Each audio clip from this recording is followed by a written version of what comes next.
Hello everyone and welcome back to the Netherworld Bibliotek. My name is Vervain and today I had some makeup on, so I thought why not film a book review.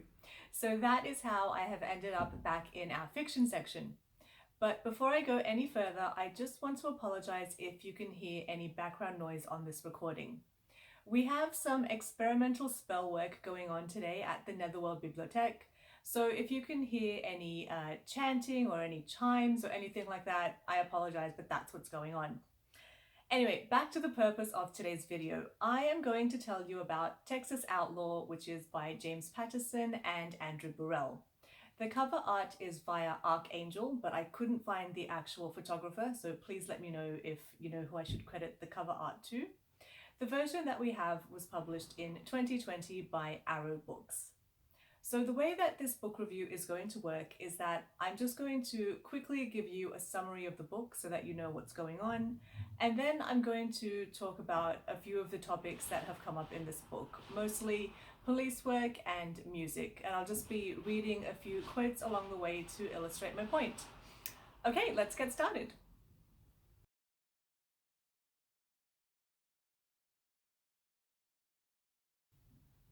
Texas Outlaw is the sequel to Texas Ranger. Now, I have reviewed Texas Ranger. If you would like to watch that video, I will link to it in the description section.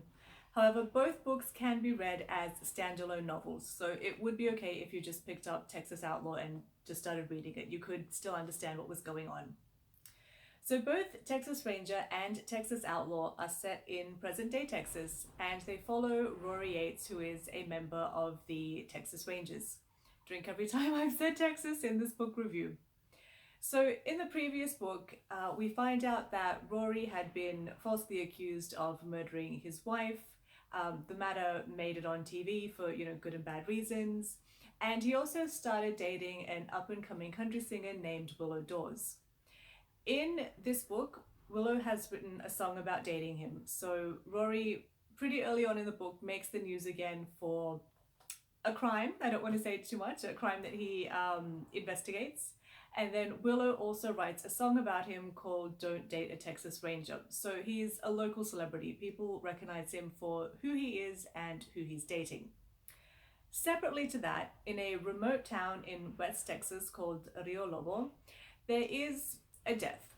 And it just looks like an ordinary death to most people, but there's one police officer, Ariana Delgado, and she believes that it's a murder. So she thinks that it's above and beyond what her little police department can do, or can investigate, I should say. So she calls in some help from the Texas Rangers. And as you may remember from my previous book review, the Texas Rangers are a special division of the Texas Police Force who can come in to investigate crimes, investigate corruption or allegations of corruption, and enforce border controls. So, okay, Rory gets sent out to Rio Lobo, and most people think this is a waste of time. Why is anyone entertaining Ariana Delgado?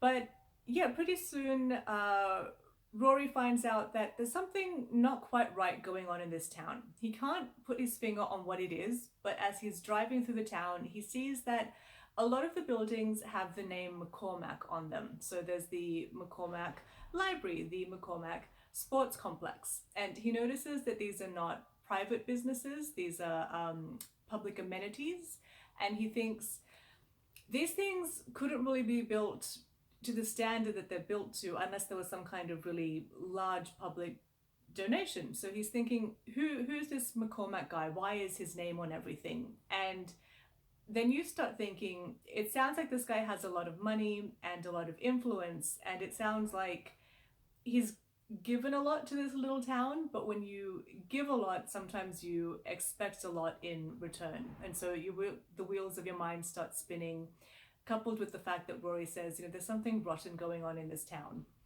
So that's as much as I'm going to say about the storyline. If that sounds intriguing, I will leave links in the description section if you would like to purchase your own copy of Texas Outlaw. So now I'm just going to move on to a couple of the themes that were really prominent in this book, those being policing and music.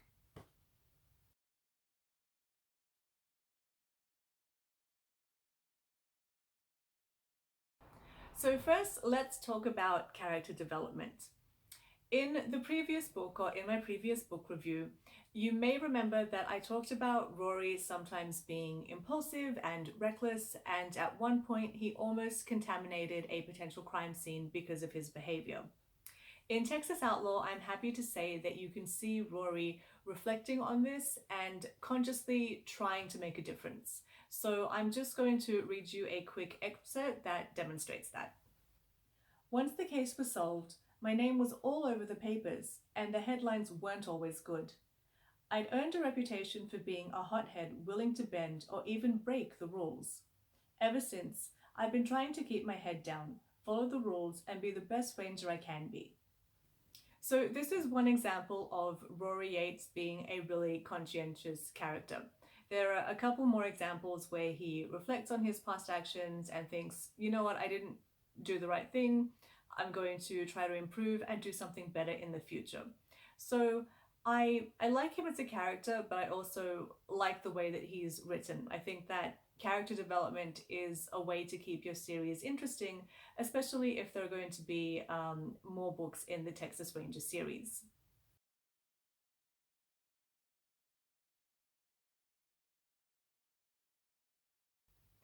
Another unfortunate bit of character development is that it seems to me that Rory is struggling with PTSD. So earlier in the book, there is a crime that's over and done with pretty quickly. I don't want to spoil it for you, but a couple of times throughout the books, Rory has nightmares about this crime, and when he's waking up, he's sweating and he's got shortness of breath. And so that makes me think that he has PTSD. And that would not be atypical because I have found a couple of studies that say about 20% of police officers will develop PTSD as a result of the things that they see at work. So not the best, unfortunately for the character, not the best kind of thing to experience, but I think it is realistic. And the book is set in present day Texas. It's not, fantasy fiction or anything like that. So I think it is true to the character and true to the nature of the business that, yeah, unfortunately, there is a decent likelihood that if you are in the police force, you will develop PTSD as a result of your work. I'm just going to jump in here and make a quick amendment. Later in this book review, I will explain how Rory meets two musical characters called Dale and Walt. For this section of the book review, you just need to know that Rory is playing music with a few of the town locals. Agreeing to play with Dale and Walt is an example of community-oriented policing. This is where you build a relationship with your local community. So instead of being seen as a stranger or some outsider that's trying to say, this is how it is, I'm going to tell you what to do, if you have a relationship with people where they trust you, they think well of you, they're more likely to cooperate with you and accept your authority.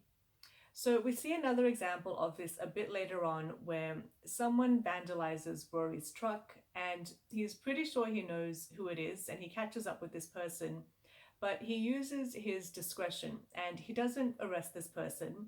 He just speaks to them and says, look, I don't think you're a bad person, but I think you're doing bad things. Is this really the crowd that you want to be hanging out with? I think they're a bad influence on you. I think you're going down a bad road if you hang out with them. Just, think about it. I think you should get away from this crowd before it's too late. So I think, again, this is realistic. Police do have discretionary powers, and good police officers who practice community oriented policing will not be heavy handed. They'll say, you know what, this thing isn't so serious in this instance. Maybe I could show some leeway, build a little bit of trust, show that I'm the good guy here, and hopefully foster a good relationship with the community. And I'm not going to say too much about this book, but this character who Rory chooses not to arrest, even though he could, they do come back and play some role later on in the book. So you'll just have to see how this act of discretionary powers works out.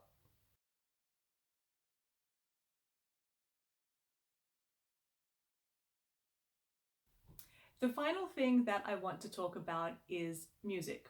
Music plays a prominent role in both Texas Outlaw and Texas Ranger. So, as you may remember from the previous book, Rory Yates is now dating Willow Dawes, who is an up-and-coming country music singer. So in this book, we find out that she has written a song about him, so he's a bit of a local celebrity. But there's also a line in that song which is something like, he'll always be married to the job, he'll never be married to you. And this really hurts Rory because it's true. And if you've read the previous book or seen my previous book review, you will remember that I talked about Rory's ex-wife Anne saying, he's never home, like he's always, at work, or when he's there, he's there physically, but he's not there mentally. His mind is always on the job. And, I had some stuff to say about that.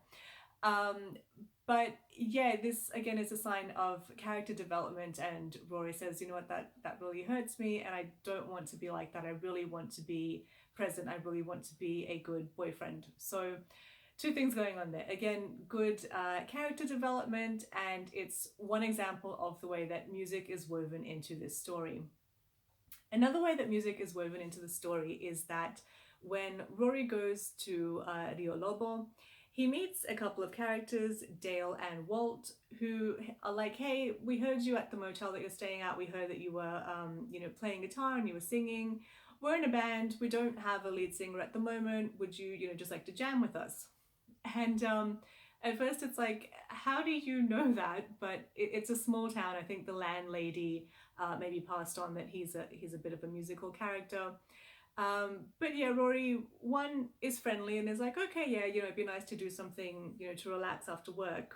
And also, it's good to engage with local characters, build some rapport, maybe see if I can find out a bit about this town and what's going on here. So yeah, that's another way that music is woven into the story.